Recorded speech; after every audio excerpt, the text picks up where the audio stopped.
welcome to Leaving Crazy Town with Ben and Sarah.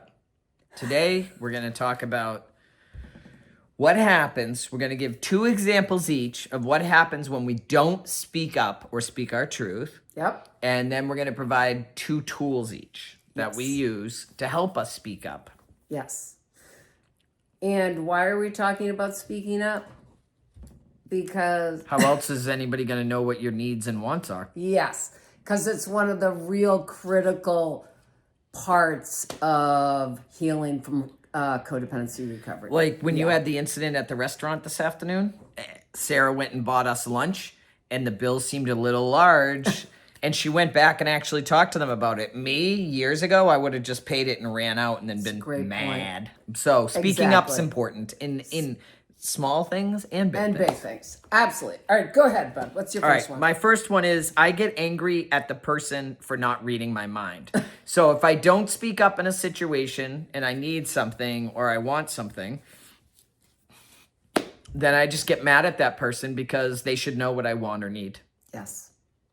Okay, which we know resentments end up in all kinds of big problems. All right, shocking. My first one was I'm going to get resentful and I'm going to blame them for how I feel. So I don't speak up and now it can be their fault because I'm afraid to speak up, but I'm blaming them. Like, why didn't they see it? They should have known. They should have known. God, you blinked your eye once when they said Chinese food. So clearly that's what you wanted. You know? I know. Right. And this is so big because dismissing what we need and not speaking up leads to anger and resentment, which then can lead to all other kinds of problems that can come out everywhere, people. Yep. So our number 1 was the same. Huge. All right. I have number 2. I don't get my needs met. Oh, God. So if I don't speak up. Oh, my God. Is that so huge? I don't get my needs met. It seems obvious, but not so much. And oh my God, I think about all the couples I saw over the years. Oh my gosh, so many like blame the other person. I hear it all the time. I mean, why should I tell them they should know? They should know. They're not doing this. Did you ask them to? No. Oh, no. So big. So big. All right. Mine was, if this happens often enough, there's a total disconnect in the relationship. So if I'm not saying my truth or being honest with my friend, my partner, my child, my husband, whatever, it affects the relationship. And we so easily can rationalize.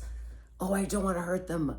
Oh, that doesn't matter. But I am telling you, an accumulation of this stuff, in fact, every couple's book, theory I've studied, number 1 thing is not communicating resentments, number 1. And this whole just, it affects the connection and it comes out somewhere else. Go ahead, bud. Oh, well, we're on tools now. So, did you do your second one, though? Yeah. I don't get my needs met. Oh, right. Okay, sorry. God, what is my memory's so bad. It's okay. All right, go ahead. You're trying. Tools. Stop saying it's bad or it will be. Remember, positive energy into the world. You're brilliant. Your mind's like a steel trap. All right, go. Tools. My first tool for learning to speak up is practicing with people that are safe, that know I'm working on it, and that also respect and accept me for who I am. Brilliant. I am not the person who runs out and starts speaking up with the most volatile relationships that I have. Of course. Family. Yes. I started this stuff with people that I felt comfortable with and I knew would listen to me if I said, oh, I'm really fearful, or whatever. And they would hold the space for me to have, to speak up.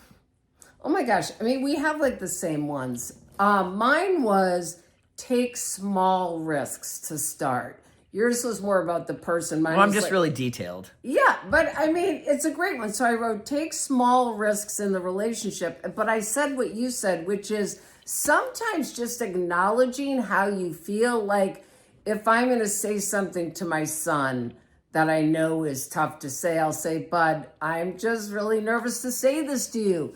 So be spacious with me. Or I'll just kind of sometimes just acknowledging the present feeling state makes space. I had that between on the two my of you. list, but I crossed it off to say I'm really nervous to share this with you because Yes. but I switched it to doing it with people that I felt safe with and accept me because Yes. then they already know. That's like, right.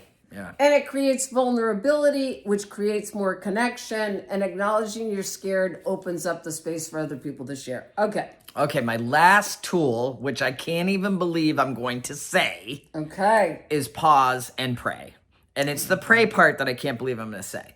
But what I found is early on, before I had a belief in a higher power in my recovery, was I would always get really nervous about stuff. And in my mind, I'd go 1, 2, 3 spoonful of sugar. Sound familiar, Mr. Mary Poppins? But anyway, that would help me get the words out. But today I just asked for help. I asked the universe, I'm like, all right, I know that my needs and want are the highest good for me and the highest good for everybody. Yes. So please give me the strength to share it. And then I do. Yes. Really good. But the pause piece comes in because if I don't pause to pray, I might answer before I even have a chance to recognize or say something like what my truth is. I'll just start blurting out stuff. Yes. Mine was, it's kind of a tool and it's kind of not. To remember our mantra, which is I am responsible. So my world and what I'm created is about what I'm doing and not doing. It's not about someone else. And I wrote, remember, if I don't share my truth, then I don't, oh, sorry. She can't read a reading now. If I don't share my truth, I don't get to look at what I'm afraid of. That was really the tool, is if I'm not speaking up and I can't speak up to a certain person, to do some writing around what am I afraid of? Yeah. And it is why would I not say it? yeah, why would I not say it? I mean, and sometimes when we look at the situation, like say, for example, I can't say to the gal at Starbucks, I want cream in my coffee. Why would I be afraid of the person at Starbucks? It's not about the coffee. And we often say that. It's not about the present moment. So try to look at what is this bringing up for you? And once you kind of see that, it'll bring more freedom to speaking up. Freedom. Freedom. Benefits. I know.